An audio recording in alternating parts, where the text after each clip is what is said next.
Ini mungkin tema yang sekali dua kali teman-teman pernah mendengarnya. Karena sebenarnya isu bahwa akal nalar itu terbatas itu sudah dibahas dulu jauh-jauh hari oleh para ulama, termasuk para mutakallim. Ini isu sejauh mana manusia dengan pikirannya, dengan akal budinya itu punya kapasitas, tapi juga harus tahu batasnya.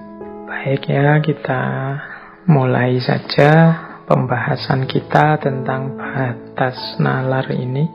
Kajian malam hari ini akan saya buka dengan satu quotes yang bagus, yang menurut saya relevan untuk tema kita malam hari ini, dari filosof yang namanya Pascal. Ini filosof dari Perancis, ahli filsafat, ahli tentang agama, ahli tentang matematika. Beliau bilang seperti ini: "The supreme achievement of reason is to realize that there is a limit to reason." Puncak pencapaian akal, pencapaian nalar manusia adalah kesadaran bahwa ada batas bagi akal, bagi nalar. Nah, persis seperti inilah tema kita malam hari ini. Jadi berusaha menyadari bahwa ternyata pikiran kita, nalar kita itu ada batasnya. Jadi menurut Pascal, sesuai quotes ini, justru pencapaian tertinggi berpikirnya manusia itu adalah kesadaran, ternyata akalku ini terbatas. Banyak hal yang tidak bisa aku jangkau. Sering sekali pikiranku itu buntu. Nah, jadi ini mungkin bisa dikiaskan kalau kita mikir, kok sampai buntu, tidak bisa lagi mikir, itu mungkin batasnya. Jadi supreme achievement itu justru kesadaran, ternyata mentok sudah. Hanya sampai di sini pikiranku. Jadi ini mungkin makna mudahnya kalau pakai versi kita, menurut Pascal ini akhir dari penjelajahan rasional, penjelajahan kita pakai akal itu kalau sudah buntu, kalau sudah mentok, itulah supreme achievement. Jadi memunculkan kesadaran bahwa ternyata akalku itu ada batasnya, akalku itu terbatas, tidak tahu segalanya, ada banyak hal yang dia tidak bisa menjangkau. Ya tentu saja quotes ini harus kita pahami tidak sebagai pandangan bahwa akal itu tidak penting, atau kebalikannya, pandangan bahwa akal itu segalanya. Tidak begitu. Jadi pakailah akal itu, tapi sadarilah bahwa dia juga ada batas-batasnya. Yang batas itu mungkin perlu diuraikan lebih jauh. Kadang-kadang orang itu menganggap ketika dia tidak mampu lagi, itulah batas.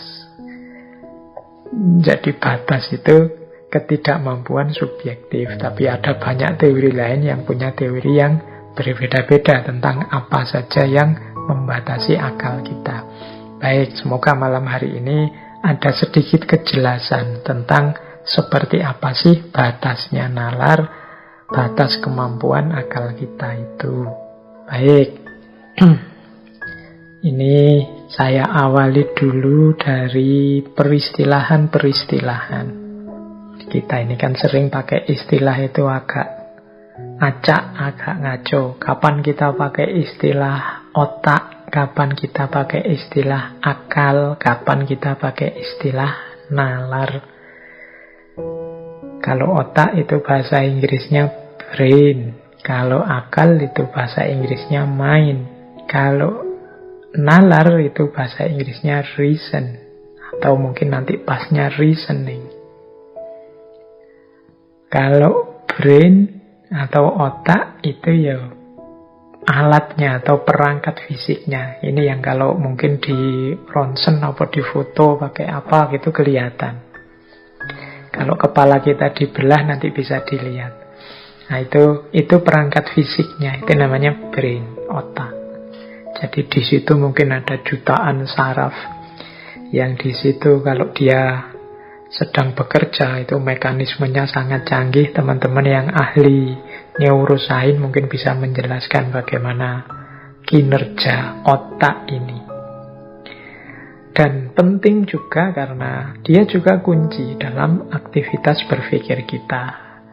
Jadi kekacauan, ketidakberesan, kalau ada penyakitnya, ada konsletnya, ada cacatnya dan lain sebagainya otak, yaitu nanti akan berpengaruh pada kemampuan seseorang berpikir. Jadi ada sangat banyak kan model-model sakit karena rusaknya otak sehingga orang sudah tidak mampu berpikir lagi, bahkan yang sampai tidak sadar tentang kemanusiaannya. Jadi ini juga ada pengaruhnya. Nah, kalau akal ini lebih pada kapasitasnya. Jadi akal itu bahasa Inggrisnya mind. Jadi kapasitas seseorang untuk secara sadar berpikir, memahami, menggunakan logika, menemukan kebenaran. Nah, ini namanya mind atau akal. Ini kapasitas yang berarti kan potensi kemampuan yang ada di dalamnya. Ya mind ini kita itu selain punya software otak, punya hardware namanya otak, punya software namanya akal. Ini kalau dianalogikan dengan komputer ya. Nah, kalau nalar atau reasoning ini ketika dia digunakan, ketika kita memakai akal untuk memahami, menjalani hidup kita sehari-hari. Jadi reasoning ini kemampuan kita mempertimbangkan sesuatu, menilai sesuatu, memilih sesuatu. Jadi ketika kayak kalau ilustrasinya pakai komputer tadi, ya hardware-nya otak, software-nya akal. Nah, nalar ini ketika kita software ini kita operasikan. Jadi kita jalankan.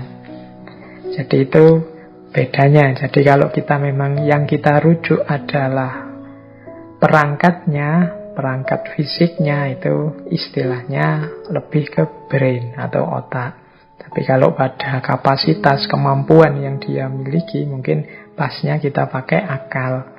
Sementara proses penggunaannya, kemudian bagaimana cara dia memakai dengan mempertimbangkan, menilai, milih, dan lain sebagainya, itu mungkin pasnya kita pakai nalar. Jadi yang ini nanti ada banyak variabel sudah terlibat kalau dalam proses berpikir yang namanya nalar tadi. Tapi otak menentukan, akal atau mainnya juga menentukan. Ya kalau akal atau main itu kan kadang-kadang ada orang yang kapasitas berpikirnya dalam tanda petik ya rendah, ada yang canggih sekali, cepat sekali, ada mungkin softwarenya sudah versi berapa, sehingga ketika dipakai untuk menalar jadi luar biasa. Meskipun mungkin brainnya itu kalau dilihat dari luar ya sama-sama sehatnya. Jadi ini peristilahan untuk mengklarifikasi saja. Mungkin teman-teman biar paham bedanya brain, mind, dan reason.